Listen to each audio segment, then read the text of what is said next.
All right, guys, the Utah Jazz lose a heartbreaker to the San Antonio Spurs, who look pretty solid. It's the Hoops Nerd Show. Let's talk about it.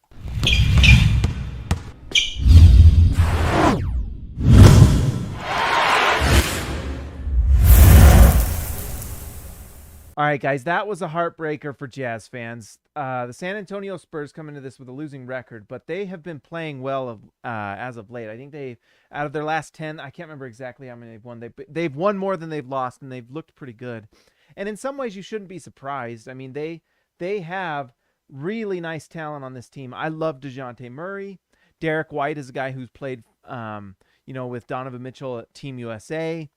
They have talent on this team. Jakob Poeltl is an underrated rim protector, one of the better defenders in the league, and honestly should get a little more buzz for like all defensive team, for the NBA all defensive team. I can't talk straight. My heart is broken. All right.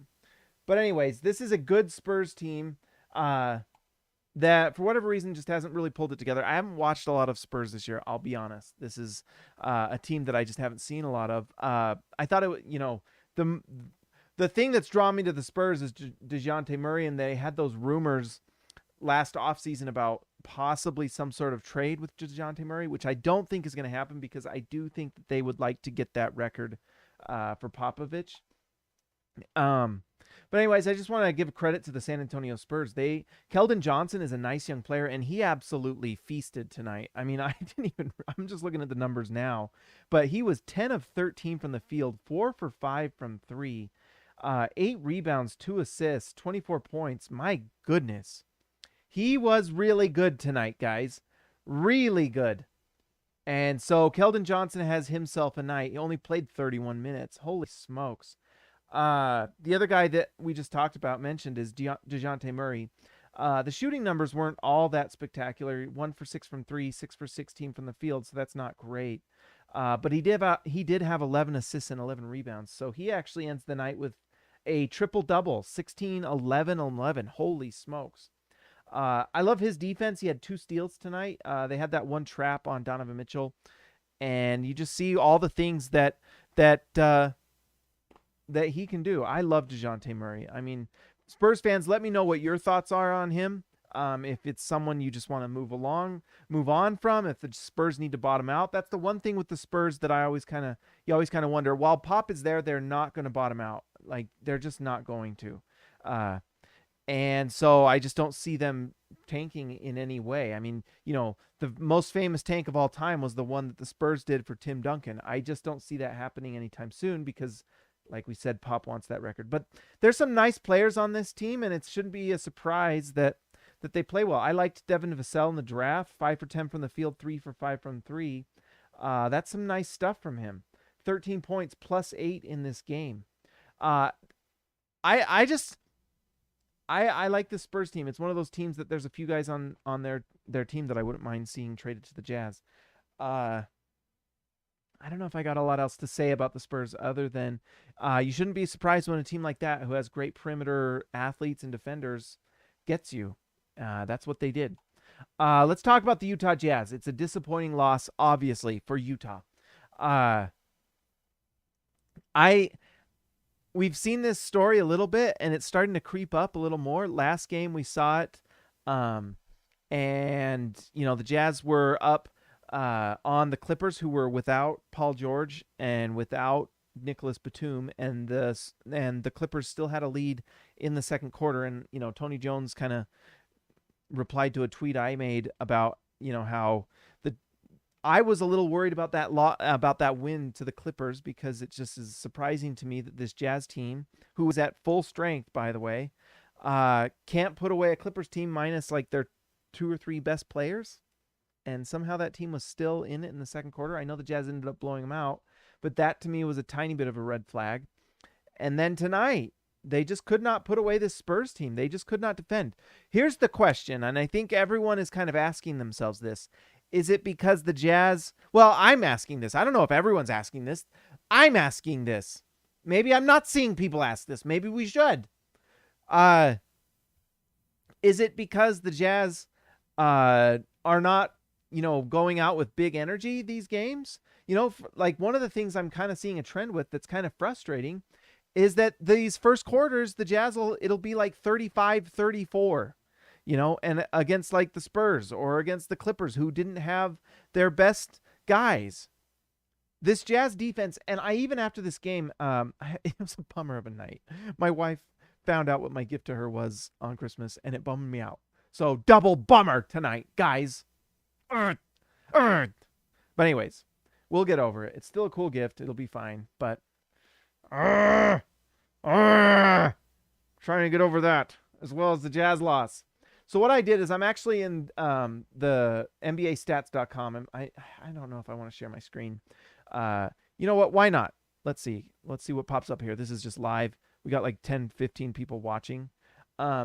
So here we are on opponent shooting percentages, and I'm trying to look because sometimes I wonder if what the Jazz this Jazz team is doing is out of the norm, or are the Jazz actually really bad at certain things, or are they better than I think? Because sometimes I think we have a bias on these things. Actually, you know what? Can I put myself up here? Oh, hey. We figured it out. Look, we're getting high tech here on the Hoops Nerd channel.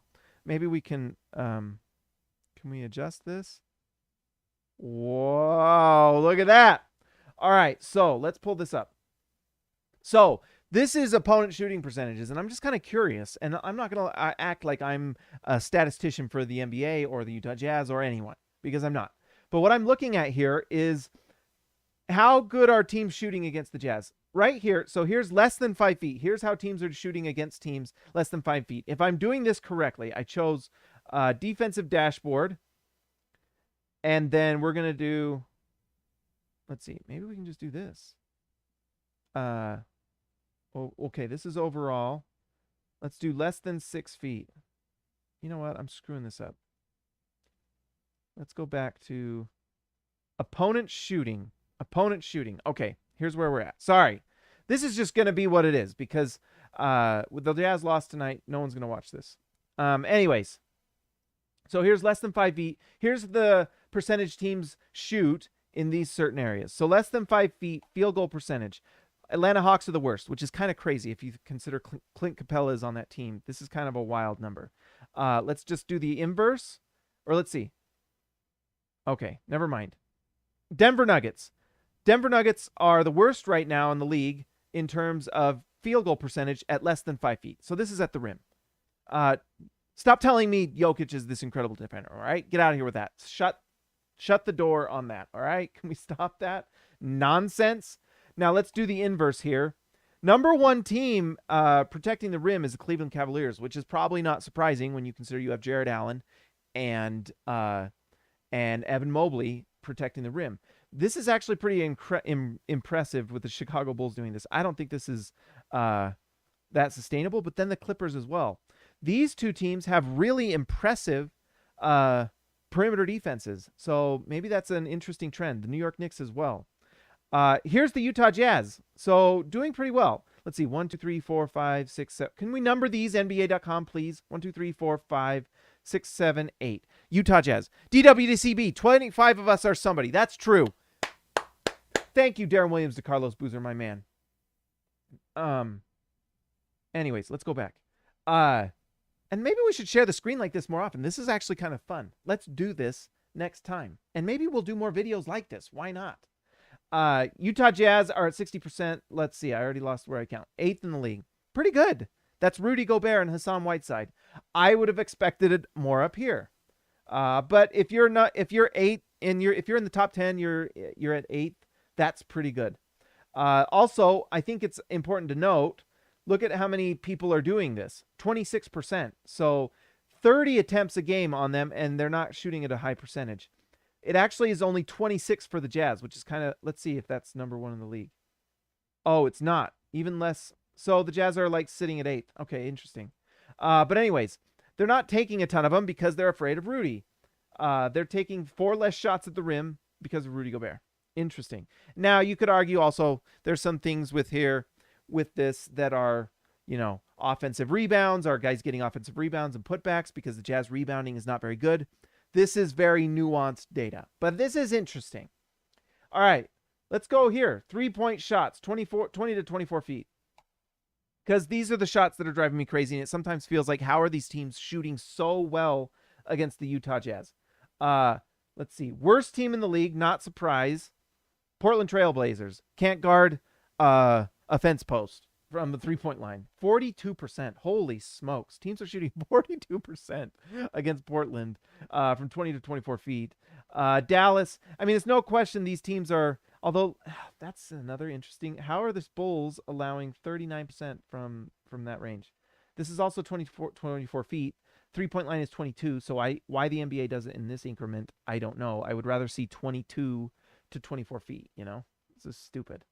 But anyways, let's do the inverse. Utah Jazz are number 3 in this area, 34%. So it's probably better than we think. Now, what I would like to do, and this is kind of like something where we go to cleaning the glass and look at those numbers, but it would be nice to see what it is against good teams and bad teams, because the Utah Jazz are like just obliterating the bad teams.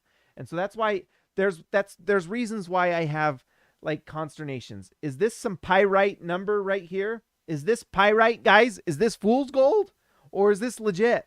Because a night like tonight makes me a little worried when the Spurs shoot so well. You know, you have frigging what's his name, Keldon Johnson, just out of his mind shooting. It's crazy to me. The one that I thought was interesting is let's see. Best team in the league guarding 5 to 9 feet. So this is kind of that floater range. Brooklyn Nets, they're only allowing 33% of those shots. That's kind of interesting to me. This is like a deep dive. This is just glancing at numbers. I thought this was kind of interesting. The Jazz are 8th worst in the league at this.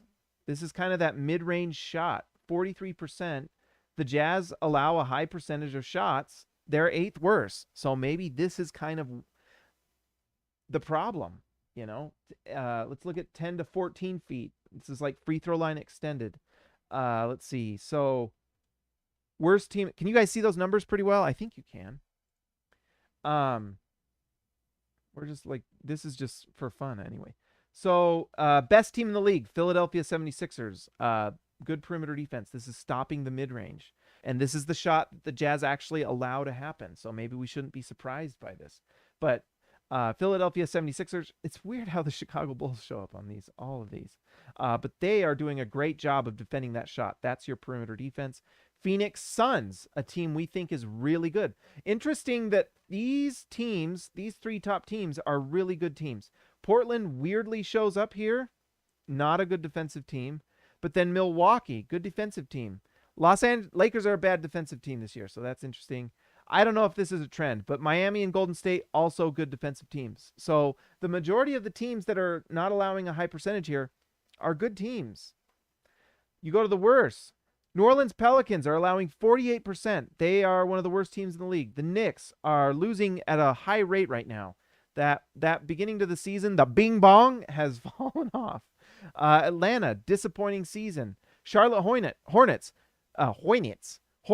bad team. Utah Jazz show up here, 5th worst in the league from this range. Denver Nuggets, bad defensive team. Dallas Mavericks, bad defensive team. Toronto Raptors, actually might be one of those outsiders, because I consider the Raptors a good defensive team. Although the Raptors are one of those teams, they have 3 players in like the top 50 in deflections. I actually love their style of defense. They're a team that, like, they're my kind of team. So anyways, this 5 to 14 foot range, Jazz kind of suck. The Jazz suck at that range. And that might be by design. That's kind of like what Quinn is wanting to do. Oh, can you guys see the live stream numbers there? There we go. But anyways, I just think that's interesting. The Jazz are just not doing that very well. And then, let's see. Let's just finish it off. Why not? Worst team from 15 to 19 feet. This is the shot you want them to take. Like, this is the shot you want people to take. 15 to 19 feet, that's a bad shot. I don't care what it is. Let them shoot this all day. And this is almost kind of garbage numbers to me. But Utah Jazz, 41%, one of the best in the league at that, being a lower percentage. So, I don't know what you take from that. So, anyways, I thought that was interesting. Oh, wait, not turn off me. Turn off that. Let's make me bigger because I'm vain. So, anyways, I just thought that was interesting. The Jazz just really struggled to get stops tonight. And, the Jazz can't stop anyone, or are one of the worst teams in the league from that 5 to 14 foot range. Kind of that. There's like the 15 to 19 foot shot to me is a bad shot. Rarely is that a good shot. That's like a last second shot. You just got to get a shot off. But like the 5 to 14 foot range, if you've got a good shooter, that to me is like a good mid-range shot. I know the Jazz are really trying not to have those shots, but that's the shot that Donovan Mitchell has, that right side free throw line jump shot that he takes, that he knocks down with a lot of regularity. So I just think it's interesting those guys, that is the shot the Jazz struggle with. And that's why I get a little worried when you go into the playoffs and you're playing someone like Chris Paul. Where does Chris Paul live? He lives in that 5 to 14 foot range. Guys, that was really fun. Let's do this again. The screen share with me on front. That's fun. I like that. Anyways, I just think that's interesting. And at one point tonight, though, you're watching the Jazz defend the Spurs, and you're just asking yourself, like, who on this Jazz team is going to get a stop? The Spurs outscored the Jazz like 41 to like 20 something in the third quarter. It was bonkers. And you got to give credit to the Spurs. They just had some incredible shot making. Keldon Johnson had himself an incredible night, but overall the Spurs team just had a really great night.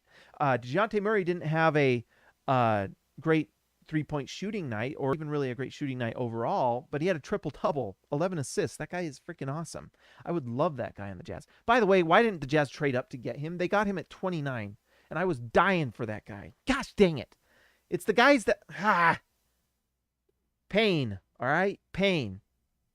Anyways, let's see. DWCB, the 5 to 14 shot is a good shot if it's the one that's most open. Love Devin Booker. Yeah. That's where that's why, honestly, guys, last year, the Jazz got swept by the Suns. Where do the Suns live? Chris Paul and Devin Booker, that's their shot. That's their shot. But get back to the point I was getting at is, like, during that third quarter, who on the floor was going to get a stop? Like, at one point, you had, like, Jordan Clarkson, who had a really nice night, honestly. Jordan Clarkson was awesome for the Jazz tonight, and we'll talk about it a little bit. Jordan Clarkson was awesome. Let's see. Actually, let's just look at the numbers. Jordan Clarkson tonight, 8 for 15, 53, 42, 100 night. Like, he had an awesome offensive night. But is anyone looking at Jordan Clarkson like a defensive stopper? He's not a bulldog on defense. He's just not. You have, like, Jordan Clarkson on the floor. Joe Ingles played for, like, that whole third quarter. And I had friends at the game. I have it with my own eyeballs. Like, I watch the games with these eyeballs. He can't guard anyone anymore. He just can't. And he just gets left out there. And we're like surprised when these teams score or get open lanes to the hoop or feel comfortable shooting the ball. You have, and Rudy Gay actually had some nice defensive moments, but you also have like Bojan out there. Just not a really great defender. Can't stay in front of anyone. Mike Conley, who actually had some nice little defensive moments tonight. People were talking about Mike Conley not hitting shots. He shot 40% from 3. He was fine. Donovan Mitchell, who was playing sick, still found a way to score 27 points. That guy is all NBA. No questions asked. A nice night for Donovan Mitchell. 10 for 23, 3 for 11, and 1 vomit into the toilet in the back room. It was kind of scary there for a minute, guys, actually. If you guys don't follow him, follow Laird Doman on Twitter. He's like a season ticket holder, and he sits right by the Jazz bench. And if weird things are going on, he tweets about it. So what happened is Donovan Mitchell goes back to the locker room, and that's why he was gone for a while. Then all of a sudden, the training staff goes back, and you're like, what's going on? And then the Jazz PR staff goes in the back. And all this Laird was tweeting, and it was freaking me out. Laird, you were freaking me out if you're watching this. But anyways, he came back. Honestly, it was a bunch of people that went back to find out that he either had the Hershey squirts or something was coming up the other end. one or the other. And so, uh, rough stuff. But guys, I honestly like on this roster we have Royce O'Neal, who I think is a good defender. I don't. There are nights where Royce is amazing, and then there are nights where he's fine. He's honestly a streaky defender to me, and he has certain players that he just kind of struggles with. But Royce O'Neal can't guard everyone. He can't. He's a solid, and in some ways he's like to me a really nice team defender. I don't think he's really like an isolation top dog defender, you know? The Jazz are missing that. They just are. I mean, Bojan's not that. Royce is a really great team defender. Rudy Gobert, we know who Rudy Gobert is. He's the best defensive player in the world, but Rudy is at his best when he's protecting the rim. He can guard out on the perimeter, and he could be like that ISO defender, but you want him near the rim. Donovan Mitchell has improved this year. His steals are up. Even tonight, he's sick. He still got 2 steals, which makes me excited.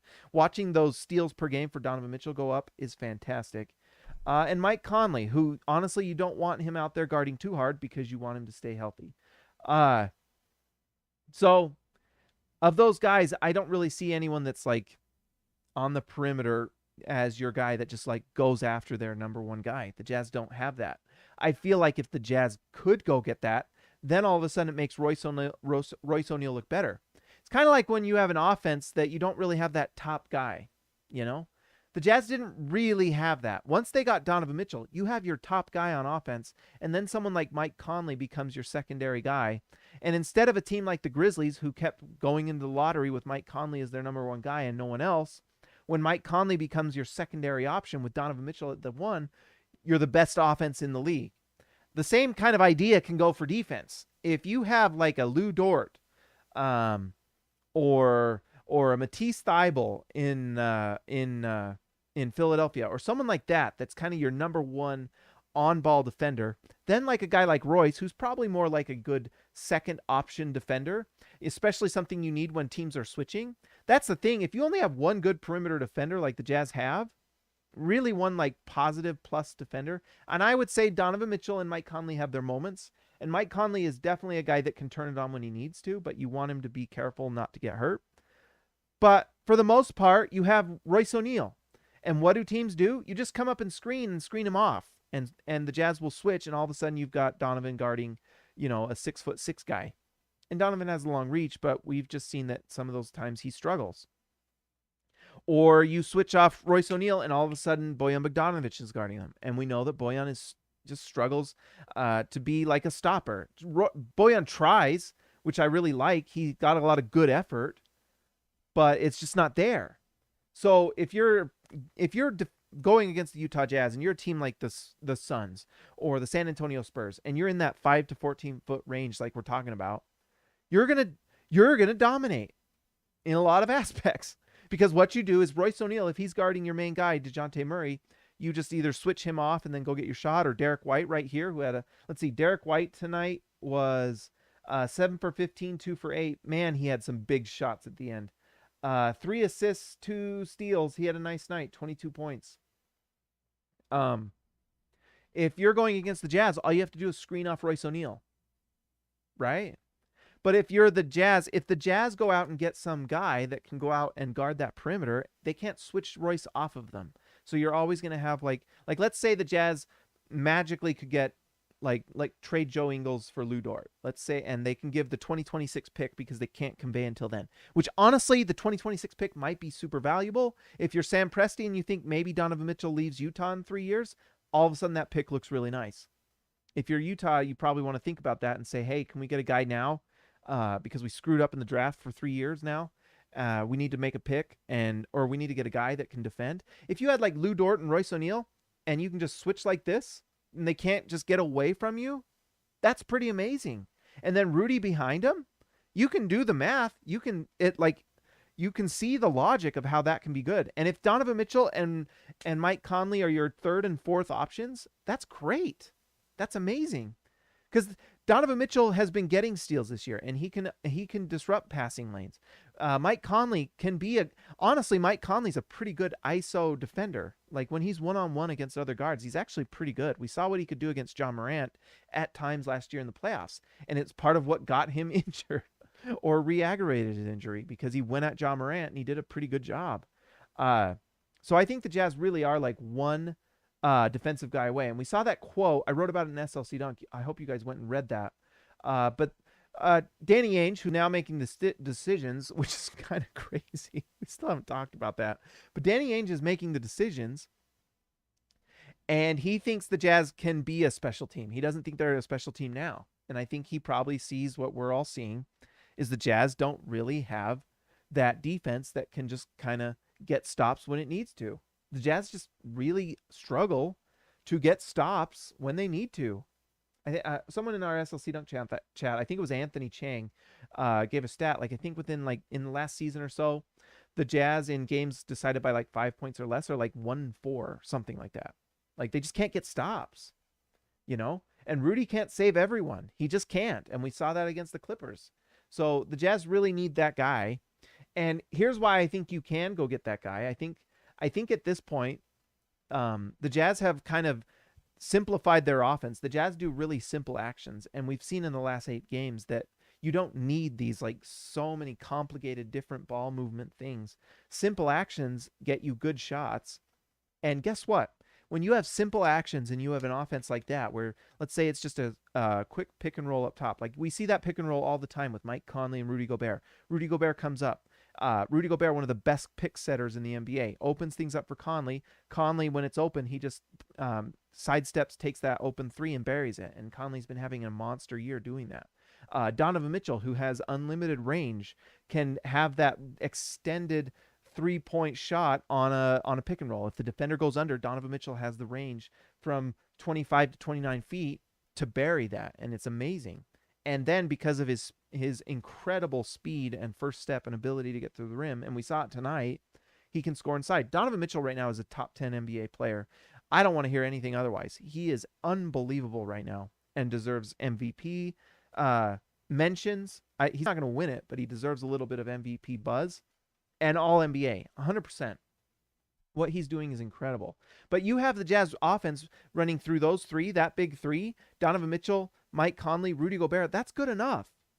And then if you have Royce O'Neal on one corner and someone like Lou Dort on the other that can take threes, that can drive to the rim, big physical guys that can also rebound the ball, that's a championship team, guys.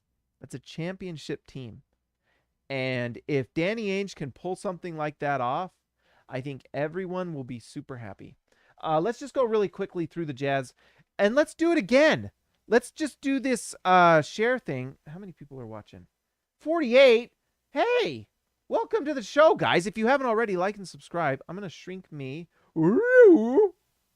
And let's turn this on. All right. Let's just go to the box score here. This is where my feelings are hurt, right there. 10 for 13. Bojan, another nice shooting tonight. 6 for 12 from the field. He had just a really nice first quarter. Although first half of the first quarter, he started off the game hot and was hitting some nice shots. And then he had that one foul on the three-pointer, and it created a 4-point play. Not great. He also left another 3-point shooter open. Not great. And that's why it's kind of this -3. It's kind of, sometimes it's like a wash. If you're making your shots like this, that's great. But if you're giving it up on the other end, I don't know. Royce O'Neal is my favorite basketball player in the world. 11 points, 5 rebounds, 4 assists. I just love how he fills a stat sheet.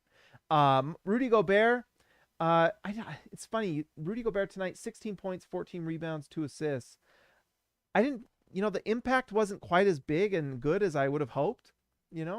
Wasn't quite an elite Rudy night. And who knows, maybe he's a little tired. Maybe he's a little under the weather as well. But it felt like you could have gotten a tiny bit more from Rudy. And that might just be, you're not going to win every game of the season. You're just not. And some nights you're just going to be tired. And Donovan Mitchell was sick.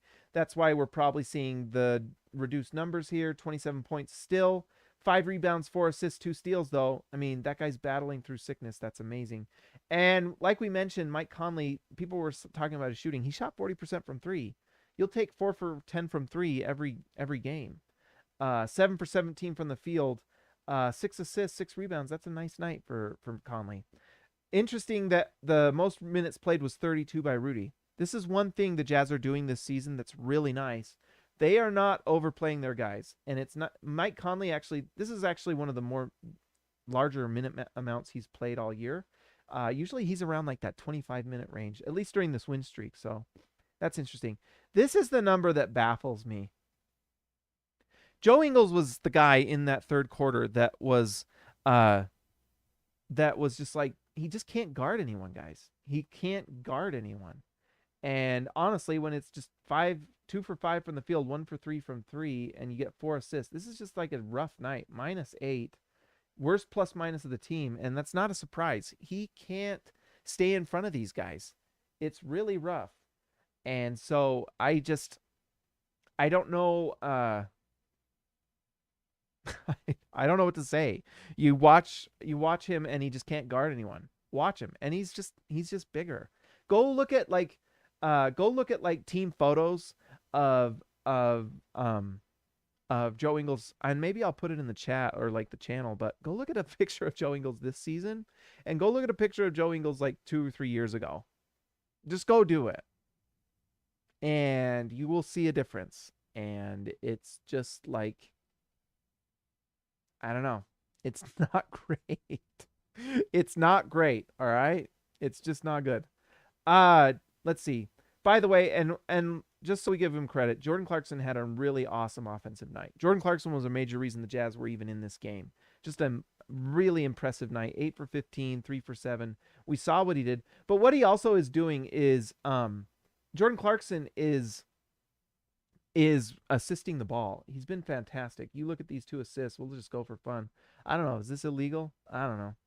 But you're seeing there's Murray off the hands of Poeltl. Joe Ingles runs through traffic, clears it to Clarkson. Back to Donovan, fires a deep 3. That's not the one that really impressed me. There's Royce O'Neal involved. It's more like 60-40 in Royce's favor. He gets double teamed and gives it to Hassan Whiteside, who scores at the rim. That's really great stuff. That's really great stuff. And I get impressed with Jordan Clarkson doing that play, and we've seen him do that multiple times. We saw a play like that last game against the Clippers, and he is like finding more guys. And I don't know if it's because Rudy Gay's on the floor, and ever since Rudy Gay's been on the floor, that Clarkson is doing more of this stuff. But this is the type of thing that you love to see. This is them thinking that Jordan Clarkson's just going to chuck the ball. It's more like 60-40 in Royce's favor. Whiteside cuts inside, drops in. That's awesome. That is the stuff you want to see. When Jordan Clarkson is doing that, you are happy, and I am happy. So those are things that I was really happy to see. DW to CB. Mie is better than Slow-Mo Joe. Rudy has got to enforce D. Ainge will insist on trading Ingles when prior leadership was reluctant to. All right. Do we want to just get... Let's just get real here. Let's see. Whoops. What am I doing? We're doing this for the first time, so we're figuring this out, all right? All right. So I think there were little rumors I had heard. I think, and this is grain of salt stuff, and this is like grapevine, so what is actually true and what's not. But I think the Jazz actually tried to move Joe Ingles last offseason. I think they tried to. And for whatever reason, it didn't work out. But those rumors with Golden State trying to get Joe Ingles, I think were legit. And, there were like things being bandied about. But I wonder if Joe Ingles said, I'm going to retire if you trade me to that team. And the Jazz ended up getting Eric Paschall instead, which I think Ingles was part of some sort of trade package that got rejected, and it might have been, here's the thing, for a trade to go through, it's not just like the players have to pass a physical. The players to some extent need to like if the team doesn't care, they'll just trade him, but if the Warriors are trading for Joe Ingles and they want him to be a big part of their their season, they are going to say, we want to make sure he's going to come and he's going to play. And if Joe Ingles says, I'm going to retire if you trade me, then they're probably not going to make that trade. The other thing that has to happen with trades is all trades have to be approved by ownership. Both owners have to sign off on it. And that gets tricky when you've got teams that have multi-owners, So that's why a team like the Utah Jazz are in great shape, because they've got a majority owner in Ryan Smith who can just sign off. It's why a team like the Milwaukee Bucks, who have a really weird ownership group and have multiple people that have to sign off on trades, that's why something weird like that Bogdanovich trade with Sacramento that fell through, that could be an explanation of why. When you have multiple owners who have to sign off on things, that's why a trade can just kind of bottom out, fall through. So anyways, I honestly think that Joe Ingles is probably going to be moved. And we mentioned Lou Dort. Let's talk about the Lou Dort thing, because I think that's interesting. I love Lou Dort and I want him on the Jazz. Why would the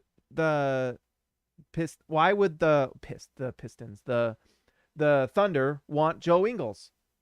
They're not trying to win a lot of games. The Thunder were probably really disappointed they didn't get a top pick in this draft and get someone like Evan Mobley. They did get that guard, the Australian guard. I forgot his name right now. I'm not coming to me. And he's turned out to be a nice little player, honestly. They actually kind of did really well. Presti drafts really well. He wants another guy at the top of the draft, just like he got Kevin Durant and Russell Westbrook. He wants to get someone to be the cornerstone of a team so that they can build and continue to grow. The Jazz could probably trade that 2026-ish pick that they could probably use to maybe send Ingles over and get Lou Dort. Lou Dort has an incredible contract too, by the way. That guy has $4 million a year, and it's for 2 or 3 more years. It's insanely valuable. Joe Ingles is also an expiring contract, so that's also valuable if you can get a contract off the books. Now, it's not saving you a ton. Lou Dort doesn't make a ton, so it's not really that big a deal. Someone like the Houston Rockets might be interested in Joe Ingles, honestly, because it can clear cap space. Their top 2 players being paid are John Wall and Eric Gordon. That's why the Eric Gordon trade to me is really interesting, because Eric Gordon can be kind of one of those defenders that you can put out there. I would much rather improve the Jazz's core starting unit and just improve that defensive level, because those are the guys that are going to be on the floor in the playoffs. And honestly, there's an argument to be made that Quinn Snyder keeps rolling Joe Ingles out there in these moments. He did it tonight. The third quarter, the Spurs go 41 to 20 something. And who's out there? Joseph Ingles. Last year, the Jazz played 7 players in Game 6 against the Clippers. The second half, the Jazz were up by 25 in the first half. Who's out there? Joe Ingles for that run. Against the Denver Nuggets, the Jazz give up a 3-1 lead. Who did Quinn Snyder have isolation guarding Jamal Murray? Joe Ingles. At some point, if your coach is not going to adjust, you've got to adjust for him. And that's Danny Ainge does not care about Quinn Snyder's feelings. That's the other interesting dynamic to all this. Danny Ainge did not hire Quinn Snyder. Danny Ainge did not draft Joe Ingles or any of these players. So he has no attachment to any of them. That's why it's really interesting. And that's probably why you need a little bit of an outside perspective. If you've been with Joe Ingles for 8-9 years, and I love Joe Ingles, I love his personality. He's had some incredible moments with this team, and he's been one of the most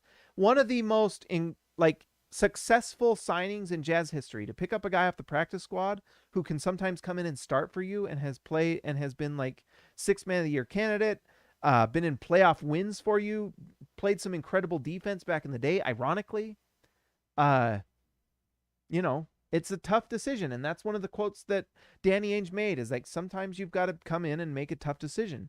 That's going to hurt. It's going to be tough. That's a tough decision, But if you can make that move and say, hey, we want to win a championship, and we think that Lou Dort in our starting unit, next to Royce O'Neal, Donovan Mitchell, and Mike Conley with Rudy Gobert, gives us a championship contender. then you do that, right? I don't care if the Jazz are bad for 15 years. If they get one title, then I can gloat on Twitter, right? I spit on my screen, my brand new nice screen. Oh, by the way, guys, you know what's making me happy is I fixed my other monitor so I can look at this screen and we can split screen. Guess what? I couldn't have shared screens tonight if I did not do that. So that makes me happy. So anyways, that's why it's interesting. Danny Ainge has no emotional attachment to any of these guys, and we know who Danny Ainge is and what he can do and what he's willing to do. That guy is cold-blooded. Cold-blooded. And he will do what it takes to win a championship.